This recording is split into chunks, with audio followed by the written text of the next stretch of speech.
Market లో invest చేసి మీ డబ్బులు డబుల్ చేసుకోవాలనుకుంటున్నారా? సుందరరామిరెడ్డి గారి లైవ్ సెమినార్ కి అటెండ్ అవ్వండి.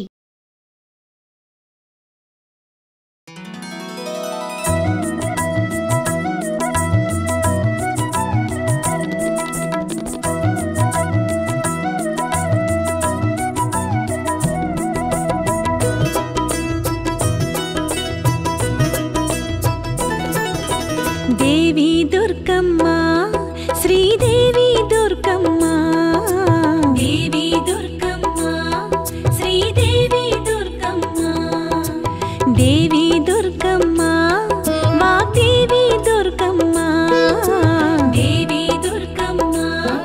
నమస్తే జయ. శరన్నవరాత్రుల్లో 9వ రోజులో ఉన్నాం. ఈ రోజు యొక్క విశిష్టత ఈ రోజున నవదుర్గలలో సిద్ధిదాత్రి అంటారు, సిద్ధమాత అని కూడా అంటారు. సిద్ధిదాత్రి స్వరూపం ఏంటంటే ఇంచుమించుగా 9వ స్వరూపం కదా. సింహవాహినిగా అమ్మవారు చాలా విశేషమైన స్వరూపంతో కనపడుతుంది. ఎర్రని వస్త్రాలు అవి ధరిస్తుంది, ఎర్రటి బట్టలే ఆమెకు సమర్పిస్తారు.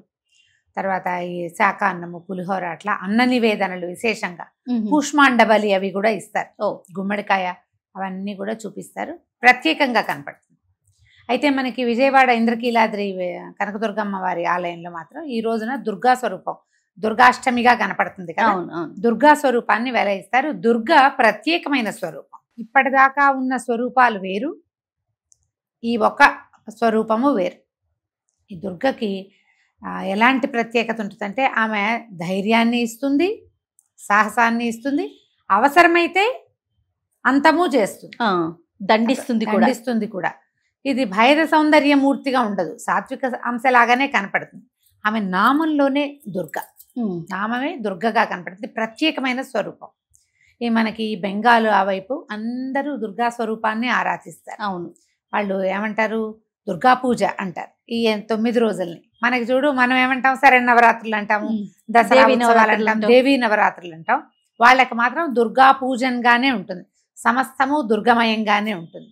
ఆవిడ అయిన ఓల్డ్ అని ఆయుధాలు ధరించి పెద్ద స్వరూపంలో ఎర్రటి వస్త్రాలు, విశేషంగా ఆమెకి ధూపదీప నైవేద్యాలు చాలా ప్రత్యేకం. ధూపం ఎంత ఎక్కువ ఇస్తారో ఆ ధూపం ఇస్తూ నాట్యాలు అవి కూడా చేస్తారు వాళ్ళు. ఎక్కువగా ధూప సమర్పణ కనిపిస్తుంది అమ్మవారికి. మనం షోడశోపచారాలు చేసుకున్నాక ఈ దుర్గది అష్టోత్తరము విశేషంగా ఉంటుంది. తర్వాత దుర్గా ద్వాత్రింశన్ నామావళి అని ఒక ప్రత్యేకమైనది కనిపిస్తుంది. ఇది దేవతలందరూ చేశారట. ఇది దుర్గా సప్తశతి అంతర్భాగంగానే మనకి ప్రత్యేకంగా కనిపిస్తుంది. అన్ని దుర్గ దుర్గ దుర్గ నామాలు ఉంటాయి. దుర్గా, దుర్గార్తి శమని, దుర్గా పద్వి నివారిణి, అన్ని దుర్గతోటే వస్తాయి. ద్వాత్రింశన్ అంటే 32 నామాలు. ఈ ప్రత్యేకమైన రోజున ఆ ద్వాత్రింశన్ నామావళిని చదువుకుని అమ్మవారిని అర్చిస్తే విశేషమైన ఫలితం లభిస్తుంది. ఎర్రని వస్త్రాలు సమర్పించవచ్చు, ఎర్రని గాజులు సమర్పించవచ్చు అమ్మవారికి. తర్వాత ఏమో అల్లం గారెలు, అల్లం వేసిన గారెలు, మళ్ళీ ఒట్టి గారెలైనా నిమ్మరసము, అల్లం ముక్కలులో నిమ్మరసం పిండి అది కూడా నివేదన చేస్తారు. విజయవాడలో చేస్తారట అట్లా. అల్లము నివేదన చేస్తారు. తర్వాత గారెల్లో కూడా మనం ఇంట్లో చేసుకునేటప్పుడు గారెలు వడల్లో అల్లం వేస్తాం. మామూలు శాస్త్రం ప్రకారం మనం ఏం చేస్తాం, మహర్నవమికి గారెలు చేయటం మన పద్ధతిగా కనిపిస్తుంది. ఇవాళ ఎలాగో ఇది 9వ రోజే అయింది కాబట్టి ఈ రోజున అమ్మవారికి గారెలు నివేదన చేసుకోవచ్చు. అయితే మనం కుమారి పూజ చేసుకుంటాం కదా. ఈ కుమారి పూజలో ఈ 9 ఏళ్ల పిల్లనే ఈ రోజును కూడా అర్చిస్తారు. ఈ 9 సంవత్సరాల బాలిక పేరు సుభద్ర. 9వ రోజు అర్చింపబడే బాలిక పేరు సుభద్ర. ఈ సుభద్ర అంటే కోరిన కోరికలు తీరుస్తుంది. ఏది అడిగితే అది. 9 సంవత్సరాల బాలికకి చక్క పాదాలకు పసుపు రాసి, బొట్టు, పసుపు కాటుక అన్నీ పెట్టి అలంకరణ చేసి ఆమెకి విశేషమైన భాజనాదులు సమర్పించి అక్షతలు వేయించుకుంటే మనకి ఎప్పటి నుంచో తీరని కోరికలుగా ఉన్నవన్నీ తీరుతాయంటే 9 ఏళ్ల పిల్లని ఒక రోజు నుంచి, మొదటి రోజు నుంచి 9వ రోజు వరకు ఏ రోజునైనా అర్చించుకోవచ్చు. అది ప్రత్యేకంగా 9వ నాడు చేస్తే మనకి ప్రతిరోజుకి ఒక విశేషం ఉంది కదా. అవునండి.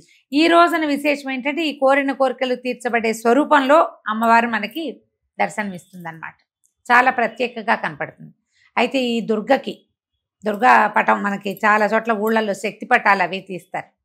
శక్తిపట్టం తెలుసా నీకు? అవునండి కదా. అమ్మవారిని అలంకారం చేసి దాన్ని పట్టుకుని ఊరేగుతారు. అవును, అమ్మవారి ఊరేగింపులు వస్తాయి. ఇప్పటిదాకా మనం మొదలు పెట్టకపోయినా, ఇప్పటిదాకా మనం దేవీ నవరాత్రులు ఆడావిడ ఏం చేయలే, ఏదో మన దారిని మనం ఆఫీస్కో స్కూల్కో వ్యవహారాల్లోనూ ఎక్కడో ఉంటాం. ఈ రోజునైనా మీరు మొదలు పెట్టచ్చు, ఇవాళైనా చేసుకోవచ్చు. ఈ దుర్గా తర్వాత వచ్చేటువంటి మహర్నమిని అమ్మవారిని మహాకాళి స్వరూపంలో చేస్తాం కదా, మహిషాసుర మర్దిని. అవును, దుర్గా, మహిషాసుర మర్దిని, అపరాజిత, వీరు ముగ్గురిని పూజించినా కూడా విశేషమైన ఫలితం లభిస్తుంది. నిజానికి ముందు రోజే మొదలు పెట్టుకుంటాం, మూలా నక్షత్రంలో అలా మొదలు పెట్టుకుంటే మంచిది. కుదరలే, దానికి కూడా కుదరలేదు మీకు, దుర్గ రోజు నుంచి మొదలుపెట్టి దుర్గని, మహిషాసుర మర్దిని, అపరాజితని, రాజరాజేశ్వరిని ముగ్గురిని పూజించినా కూడా స్త్రీలకి స్వతంత్రం లభిస్తుంది. ఈ రోజుల తాలూకు ప్రత్యేకత అది. మనకి స్వాతంత్రం అంటే ఈ కాలము స్త్రీ స్వాతంత్ర్యం కలిగిన కాలమే నిజానికి ఇది. మనం చదువుకుంటున్నాం, అవును, ఉద్యోగాలు చేస్తున్నాం, ప్రపంచవ్యాప్తంగా ఆడవాళ్ళందరూ ఎంతో కొంత పురోగతిని సాధించారు. అవును, బాగా ముందుకెళ్ళినట్టే. మనం ఒక ఏడాది ఇంకా ముందుకెళ్తూనే ఉన్నాం. అయితే మనకి ఆ స్థాయిలో స్త్రీలకి రక్షణ, గౌరవము లభిస్తున్నాయా లేదా అనేది శేష ప్రశ్నే. స్త్రీలకి ప్రధానంగా కావాల్సింది గౌరవము, రక్షణ. సంపాదన మూడోది, వేరే. నీకు మొదట గౌరవం లభించాలి, ఇంటా బయట కూడా. తల్లుల్ని గౌరవించాలి, చెల్లెళ్ళని గౌరవించాలి, భార్యల్ని గౌరవించాలి, కుమార్తెల్ని గౌరవించాలి, కోడళ్ళని గౌరవించాలి, సహోద్యోగినులు బోళ్ళంతమంది మనతో పాటు పనిచేసే వాళ్ళు ఉంటారు, వాళ్ళని గౌరవించాలి. స్త్రీ తన గౌరవాన్ని సాధించుకోవాలంటే ప్రధానంగా పూజించవలసింది దుర్గ. ఆమె మనకి గౌరవం ఇచ్చేలాంటి పరిస్థితుల్ని కల్పిస్తుంది. నేను ఎలాగైనా ఉంటాను, నాకు గౌరవం కావాలి, ఇలాంటి భావాల్లోకి వెళ్ళకూడదు. అవును, నేను నాలాగా ఉంటాను, నాకు గౌరవం కావాలి, అమ్మ నాకు అండగా ఉండాలి అని భావించిన వాళ్ళు ఈ రోజున దుర్గని గనక ఆరాధన చేస్తే గౌరవము, మర్యాద, రక్షణ మూడు లభిస్తాయి. ఎట్లాంటి అవకాశం ఉంటే ఆ రకంగా చేసుకోండి. అంతా రాదు, కొంచెమే వచ్చు. ఎంత చేయగలి. ఆ ధనుంజయకృత దుర్గాస్తుతి కూడా ఆర్యమందర వాసిని అని వస్తుంది, బాగుంటుంది. ధనుంజయకృతం అంటే అర్జునుడు చేసినటువంటి దుర్గాస్తుతి, అది బాగుంటుంది. ద్వాత్రింశన్నామావళి బాగుంటుంది. ఎన్నో స్తోత్రాలు ఉన్నాయి దుర్గ మీద. ఏది కుదిరితే అది ఒక్క స్తోత్రమైనా చదువుకోండి. ఓకే, ఎక్కడ కుదిరితే అక్కడ ఏదైనా దేవాలయంలో అయినా ఒక్కసారి ముఖం చూపించి దర్శనం, అమ్మవారి ముఖ దర్శనం చేసుకోగలిగినా చాలు. అక్కడ అర్చన చేయాలని కాదు, దేవాలయ దర్శనం కూడా అద్భుతమైన ఫలితాన్ని ఇస్తుంది. మేము ఈ అవకాశాన్ని బట్టి ఈ శరన్నవరాత్రులు ప్రత్యేకమైన రోజులు, దేవి సుప్రసన్నత ఉంటుంది కాబట్టి ప్రసన్నత ఉన్న రోజుల్లో ఏదైనా చేస్తే ఫలితం ఎక్కువగా ఉంటుంది కాబట్టి ఆ ఫలితాన్ని పొందటానికి మీ వంతు ప్రయత్నంగా ఏం చేయగలరో అమ్మవారికి ధూపము, దీపము, పంచోపచారాలైనా సమర్పించి ధూపదీప నైవేద్యాలు, పుష్పము, గంధము, అంతే ఈ 5, లేదా గంధం మొదలుపెట్టిన పుష్పము, హారతి అంత మటుకైనా సమర్పించి నమస్కారం చేసుకోండి. షోడశోపచారాలు చేయగలిగారా అధికస్య అధికం ఫలం. ఏది చేయగలిగితే అది తప్పకుండా చేసుకుని అమ్మవారి అనుగ్రహానికి పాత్రలు కావాలి. మనం ఏ రోజుకి ఆ రోజు మంత్రాలు, పూజలు చేసుకుంటూ ఉంటాం కదా. అయితే లలిత సహస్రనామం కూడా ఈ రోజు చదువుకోవాలంటారా? ఏ రోజైనా నువ్వు మొదటి రోజు నుంచి మనం ఏ నియమం పెట్టుకుంటాము, రోజు లలిత సహస్రనామ నియమం ఉందనుకో, చదవాలి. ఈ అమ్మవారికి సంబంధించిన స్తోత్రము, అష్టోత్తరముతో పాటుగా లలిత సహస్రనామం కూడా చేసుకోవాలి. నియమాన్ని బట్టి. మీకు నియమం లేకపోతే పర్వాలేదు, కానీ మీకు లలిత మంచిదమ్మా. విడి రోజుల్లో మనం చదివినా చదివిపోయినా పోనీ 2 పూట్ల కాకపోతే 1 పూట చదువుకోండి. నీకు లలిత సహస్రనామము, లలిత త్రిశతి, దేవి ఖడ్గమాల, ఈ 3 మొత్తం 9 రోజులు, లేదా ఈసారి 10-11 రోజులు అయిపోయింది. 10 రోజులు 11 రోజుల పాటు ప్రతిరోజు నియమం తప్పకుండా ఒక్కసారైనా చదవండి. 2 పూట్ల చదవగలిగారా మరీ మంచిది. ఎందుకంటే ఇప్పుడు మనం ప్రతిసారి అదే మాట చెప్పుకుంటుంటుంది. ఈ సమయంలో అమ్మవారి అనుగ్రహం విశేషంగా ఉంటుంది. ఈ ప్రత్యేక దినాల్లో మనం ఈ చదవటము, పైకి చదువుకోవటము, ఎక్కువ సార్లు నామాలు చెప్పుకోవటం వల్ల ఫలితం బాగుంటుంది కదా. ఇప్పుడు ఏదో ఫలితం వస్తుంది, ఫలానాది వస్తుందని కాదు. ఇప్పుడు చేసే అర్చన వల్ల మనకి భవిష్యత్తులో రాగలిగేవి ఏవైనా సమస్యలు ఉంటే అవన్నీ కొంచెం పెద్ద బండ పడకుండా చిన్న గులకరాయి పడుతుంది. పెద్ద కత్తివేటు కాకుండా ఏ వేలో తెగుతుంది.